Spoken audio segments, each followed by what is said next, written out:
ಬಿಜೆಪಿಗೆ ಹೊಸಕೋಟೆ ಕ್ಷೇತ್ರದಲ್ಲಿ ಶಾಕ್ ಮೇಲೆ ಶಾಕ್ ಸಿಗ್ತಾ ಇದೆ. ಇಷ್ಟು ದಿನಗಳ ಕಾಲ ಪಕ್ಷೇತರ ಶಾಸಕ ಶರತ್ ಬಚ್ಚೇಗೌಡ ಬಿಜೆಪಿಗೆ ರೀ ಎಂಟ್ರಿ ಕೊಡ್ತಾರೆ ಅಂತ ಹೇಳ್ತಿದ್ರು. ಆದ್ರೀಗ ಸೀನ್ ಕಂಪ್ಲೀಟ್ ಆಗಿ ಚೇಂಜ್ ಆಗಿದ್ದು ಕೈಪಾಳಿಗೆಗೆ ಶರತ್ ಎಂಟ್ರಿ ಕೊಡುವಂತಹ ಲಕ್ಷಣಗಳು ಗೋಚರಿಸ್ತಾ ಇದೆ. ಯಾಕೆ ಹೀಗಾಯ್ತು ಅಂತೀರಾ? ನೋಡೋಣ ಬನ್ನಿ.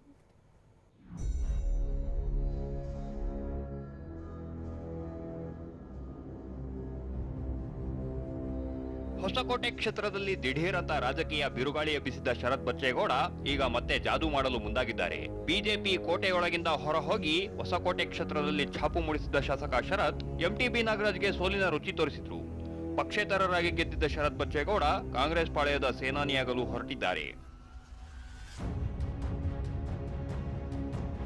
ಕೈ ಕೋಟೆಯೊಳಗೆ ಕಾಲಿಡಲಿರುವ ಹೊಸಕೋಟೆ ಯುವರಾಜ ಉಪಚುನಾವಣೆಯಲ್ಲಿ ಹವಾ ಎಬ್ಬಿಸಲು ಶರತ್ ಸಿದ್ಧ.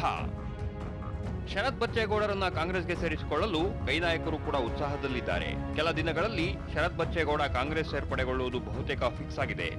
ಶರತ್ ಬಚ್ಚೇಗೌಡ ಜೊತೆ ಈಗಾಗಲೇ ಕಾಂಗ್ರೆಸ್ ನಾಯಕರು 2 ಸುತ್ತಿನ ಮಾತುಕತೆ ಮುಗಿಸಿದ್ದು, ಶರತ್ ವಿಪಕ್ಷ ನಾಯಕ ಸಿದ್ದರಾಮಯ್ಯ ಭೇಟಿಯಾಗಿ ಅಂತಿಮ ನಿರ್ಧಾರ ಕೈಗೊಳ್ಳುವುದೊಂದೇ ಬಾಕಿ ಇದೆ. ಸದ್ಯದ ಮಾಹಿತಿ ಪ್ರಕಾರ ಉಪಚುನಾವಣೆಗೂ ಮೊದಲು ಶರತ್ ಬಚ್ಚೇಗೌಡ ಕಾಂಗ್ರೆಸ್ ಸೇರ್ಪಡೆಗೊಳ್ಳುವುದು ಬಹುತೇಕ ನಿಶ್ಚಿತ ಎನ್ನಲಾಗುತ್ತಿದೆ.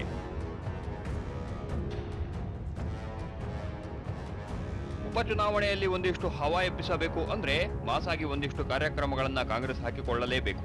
ಇದರ ತಯಾರಿ ಎಂಬಂತೆ ಶರತ್ ಬಚ್ಚೇಗೌಡ ಸೆಳೆಯೋಕೆ ಕಾಂಗ್ರೆಸ್ ಮುಂದಾಗಿದೆ.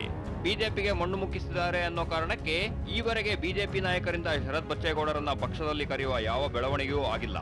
ಹೀಗಾಗಿ ಕಾಂಗ್ರೆಸ್ ಕಡೆ ಮುಖ ಮಾಡಿರುವ ಶರತ್ ಬಚ್ಚೇಗೌಡಗೆ ಬಹುತೇಕ ಬೆಂಬಲಿಗರು ಜೈ ಅಂದಿದ್ದಾರೆ.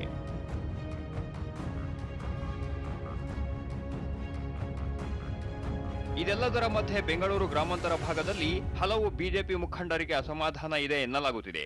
ಯಾವುದೇ ಅಧಿಕಾರ ನೀಡದೆ ಗ್ರಾಮಾಂತರ ಭಾಗದಲ್ಲಿ ಹೊರಗಿನ ಮುಖಂಡರನ್ನೆಲ್ಲ ಕರೆತರಲಾಗುತ್ತಿದೆ ಅಂತ ಅಸಮಾಧಾನ ಇದೆ. ಈ ಅಸಮಾಧಾನಿತ ಬಿಜೆಪಿ ಹಾಗೂ ಜೆಡಿಎಸ್ ಮುಖಂಡರು ಶರತ್ ಬಚ್ಚೇಗೌಡ ಜೊತೆಗೆ ಕಾಂಗ್ರೆಸ್ ಸೇರ್ಪಡೆಗೊಳ್ಳುವ ಸಾಧ್ಯತೆ ಇದೆ. ಎಂಟಿಬಿ ನಾಗರಾಜರಿಂದ ಈಗಾಗಲೇ ಕ್ಷೇತ್ರದಲ್ಲಿ ಹಿಡಿತ ಕಳೆದುಕೊಂಡಿದ್ದ ಬಿಜೆಪಿಗೆ ಶರತ್ ಬೆಳವಣಿಗೆಯಿಂದ ಮತ್ತಷ್ಟು ಹೊಡೆತ ಬಿದ್ದರೂ ಆಶ್ಚರ್ಯವಿಲ್ಲ. ಪ್ರಸನ್ನ ಗಾವ್ಕರ್, ಟಿವಿ9 ಬೆಂಗಳೂರು.